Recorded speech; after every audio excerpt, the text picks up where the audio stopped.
ఆకస్మికంగా అభివృద్ధిలోకి రావాలి, ఆకస్మికంగా కలిసి రావాలని ప్రతి ఒక్కరికి ఉంటుంది.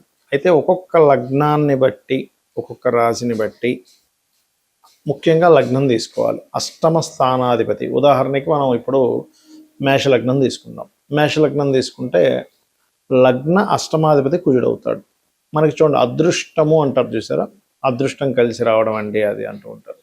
ఈ అదృష్టం అనేటువంటిది అష్టమ భావంతో కూడా సంబంధం ఉంటుందండి. అంటే కనబడనటువంటిది.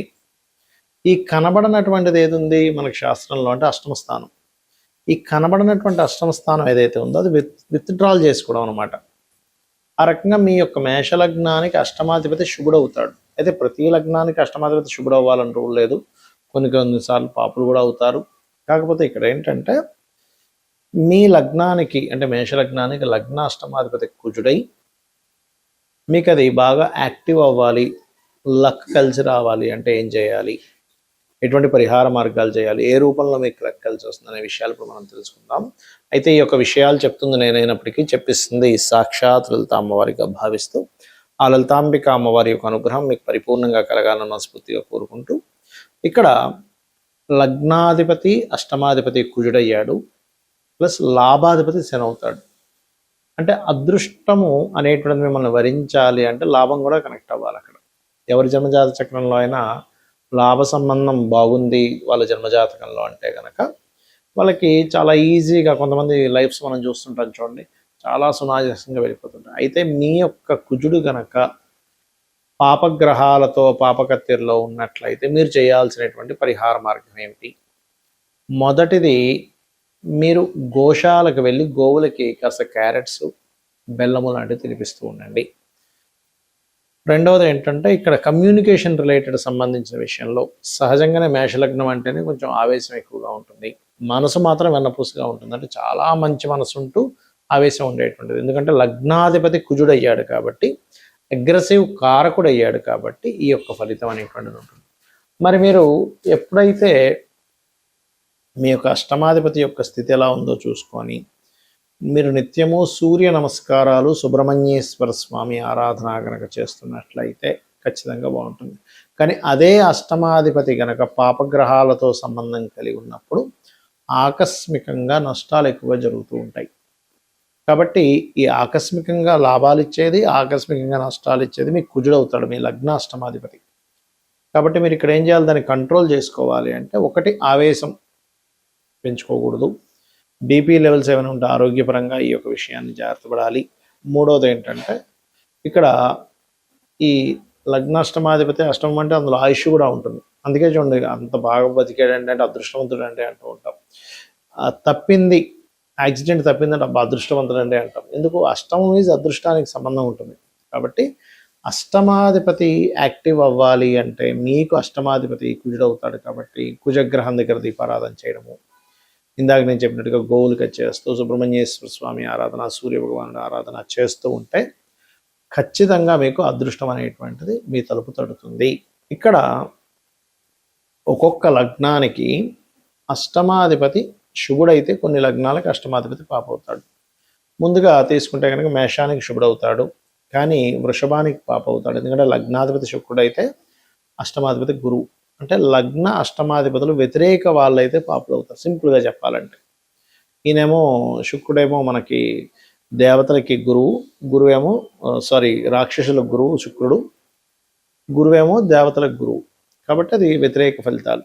మిథునానికి అష్టమాధిపతి శుభుడు అవుతాడు మళ్ళీ, ఎందుకంటే అష్టమ భాగ్యాధిపతి. దీన్ని ఎలా వెరిఫై చేస్తాము అంటే, లగ్న పంచమ భాగ్యాధిపత్యం గనక వస్తే ఏ భావానికైనా వాళ్ళు శుభులు అవుతారు. ఇది మెయిన్గా గుర్తుపెట్టుకోండి. సో మిథునానికి అష్టమాధిపతి శుభుడు, కర్కాటకానికి పాపి, సింహానికి శుభుడవుతాడు, కన్యకి పాప అవుతాడు. ఎందుకంటే కన్యా లగ్నానికి బుధుడు లగ్నాధిపతి అయితే అష్టమాధిపతి కుజుడు, తులా లగ్నానికి లగ్న అష్టమాధిపతి శుక్రుడు శుభుడే అవుతాడు. మరియు ఇక్కడ ఈ యొక్క వృశ్చిక లగ్నానికి పాప అవుతాడు, ఎందుకంటే కుజుడు బుధుడు అవుతాడు. కాబట్టి ధనుర్లగ్నానికి న్యూట్రల్గా ఉంటుంది, ధనులగ్నానికి మకర లగ్నానికి న్యూట్రల్. కాకపోతే పాపే ఇక్కడ కొంచెం. కాకపోతే రవిచంద్రుల విషయంలో పరాశర మహర్షులు వారు చెప్పినటువంటి అంశం ఏమిటంటే, అష్టమాధిపత్యం కనుక రవిచంద్రులకు వస్తే కనుక వాటిని పాపులుగా తీసుకోవడానికి వీల్లేదు, ఎందుకంటే తల్లిదండ్రులుగా చెప్తుంటారు కాబట్టి రవిచంద్రులు. అలాగే కుంభలగ్నానికి శుభుడవుతాడు అష్టమాధిపతి, ఎందుకంటే పంచమాధిపత్యం వచ్చింది కాబట్టి బుధుడికి. కుంభలగ్నాధిపతి శని, పంచమ అష్టమాధిపతి బుధుడు అయ్యాడు కాబట్టి. అదేవిధంగా మీన లగ్నానికి అష్టమాధిపతి పాప అవుతాడు. మరి అష్టమాధిపతి పాపి అయితే అదృష్టం ఉండదా అని ఒక సందేహం కలుగుతుంది. అలా కాదు. అష్టమాధిపతి ఏ రాసుల్లో ఉన్నాడు, ఆయన మీ లగ్నానికి శుభుడైనా పాపైనా కూడా శుభత్వాన్ని అధికంగా పొందితే ఆయన శుభత్వాన్ని ఇస్తాడు. పాపత్వం వచ్చినప్పటికీ, ఆధిపత్యం పాపాధిపత్యం వచ్చినప్పటికీ శుభ సంబంధమైన సంబంధాలు కలిగి ఉన్నప్పుడు ఆయన శుభ ఫలితాలు ఇస్తాడు. ఎందుకంటే ఆకస్మికంగా ఎదగడం అనేటువంటిది 12 లగ్నాల వాళ్ళకే ఉంటుంది. 12 లగ్నాల్లో మనం మేషం నుంచి మీనం వరకు పుట్టిన వాళ్ళందరికీ కూడా ఆకస్మికంగా కలిసి వస్తుంది. అదే మేషం నుంచి మీనంలో పుట్టినటువంటి వాళ్ళలో మీకు శుభుడైన ఆకస్మికంగా నష్టపోయిన వాళ్ళు ఉంటారు. అంటే దీని అర్థం ఏమిటి? మీకు శుభుడే కానీ ఆయన నష్టం కలిగిస్తున్నాడా, లాభాన్ని కలిగిస్తున్నాడా? ఎలా అంటే ఒక వ్యాపారం నడుపుతున్నాం, ఆ వ్యాపారంలో తండ్రి కూర్చుంటాడు కౌంటర్ మీద, దాని తర్వాత కొంతసేపు అతనికి రెస్ట్ ఇవ్వడం కోసం కొడుకు వెళ్ళి కూర్చుంటాడు. కానీ కొడుకు యొక్క బుద్ధి గనక అక్కడ ఉండేటువంటి కౌంటర్లో ఎంతో కొంత ధనాన్ని తీసుకొని వెళ్ళి ఎంజాయ్ చేయడమో, వ్యసనాలకు గురైనప్పుడు కొడుకు సొంత కొడుకైనప్పటికీ అక్కడ ఉండేటువంటి ధనాన్ని అపహరించుకు వెళ్ళి కొన్ని వీక్నెస్ల వల్ల అతను ఆ యొక్క వ్యాపారానికి నష్టం వచ్చేలాగా ప్రవర్తించవచ్చు.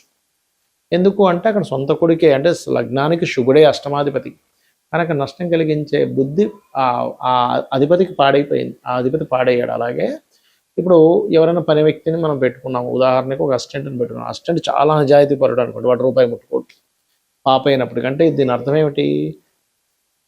సొంత వాళ్ళైనా బుద్ధి పాడైతే ఇబ్బందినిస్తుంది, బయట వాళ్ళైనా వాడు బుద్ధి పాడవకపోతే వాడు మంచి చేస్తాడు. అలాగే గ్రహం కూడా మీ లగ్నానికి శుభుడైనా పాపైనా అష్టమాధిపతి బాగున్నాడో లేదో చెక్ చేసుకోవాలి. ఆ బాగుండడం బాగోపోవడం ఎలా చెక్ చేయాలి అంటే, పాపకత్తెరలో ఉన్నాడా, పాపగ్రహాలతో కలిసి ఉన్నాడా, పాపగ్రహంతో వీక్షిస్తున్నాడా, దాని పోర్ట్ఫోలియో పాడైందా, అది ఉండే నక్షత్రం పాడైందా, బాగుందా చూసుకోవాలి.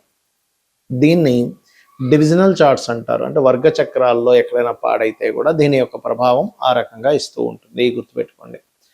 అదేవిధంగా మరొక విషయం ఏంటంటే, ఇక్కడ గమనించినట్లయితే వీటితో పాటు అష్టమ స్థానంలో మీ లగ్నానికి శుభుడైనటువంటిది ఏదైనా గ్రహం వచ్చి కూర్చున్నా అష్టమం బాగుపడ్డట్టే. ఇవి రూల్స్. అయితే అష్టమం అనేటువంటిది అదృష్టము, మీ యొక్క పూర్వజన్మ పుణ్యాన్ని విత్డ్రాల్ చేసుకునేటువంటి స్థానం అష్టమం. 9వ భావం మనం భాగ్యభావం అంటాం, భాగ్యాన్ని విత్డ్రాల్ చేసుకునేది అష్టమం. కాబట్టి ఎవరైనా రాజకీయాల్లో బాగా రాణించాలన్నా, లేకపోతే లాటరీ కొట్టామండి అంటూ ఉంటారు, లాటరీ కొట్టాలన్నా, ఒక నిధి దొరికిందండి అనాలన్నా, వీటన్నిటికీ కూడా అష్టమమే ముఖ్య కారణము. అందుకని మీరు పూజ చేస్తున్నామండి, ఫలితం రాలేదు, అష్టమం పాడైంది, అక్కడ భాగ్యంతో పాటు అష్టమం కూడా పాడవుతుంది, పంచమం పాడవుతుంది. కొంతమంది కాన్సన్ట్రేషన్ ఎందుకు చేయలేరంటే అది కారణం. కాబట్టి మీరు ఏం చేయాలంటే అష్టమి చంద్ర విభ్రాజ అలికస్థల శోభితాయే నమః, ఈ మంత్రము కూడా మీకు అద్భుతంగా పనిచేస్తుంది.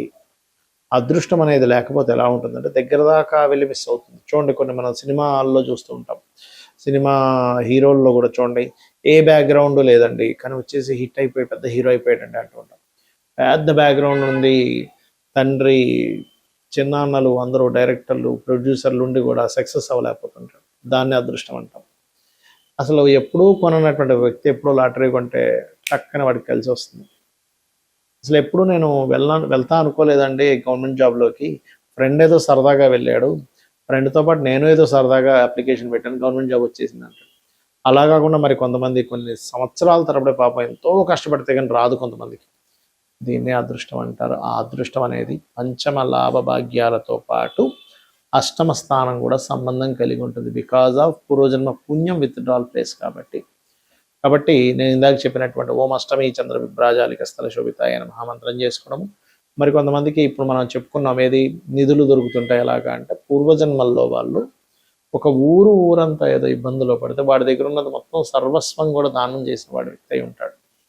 లెక్క కట్టకుండా ఇప్పుడు నేను ఈ దానం చేస్తే నాకేంటి లాభము అని చెప్పి లాభాపేక్ష చూసుకోకుండా, అవతల వాళ్ళు ఇబ్బందుల్లో ఉన్నారు కదా, ఆ ఇబ్బందుల్లో ఉండేటువంటి వారికి ఏదో ఒకటి సహాయం చేయాలనే భావనతో చేయడం అనేటువంటిదే మీకు అక్కడ ఫలితం ఇస్తుంది. ఇది పాటించండి, ఖచ్చితంగా మీరు అదృష్టాన్ని పొందుతారు. శ్రీమాత్రే నమః.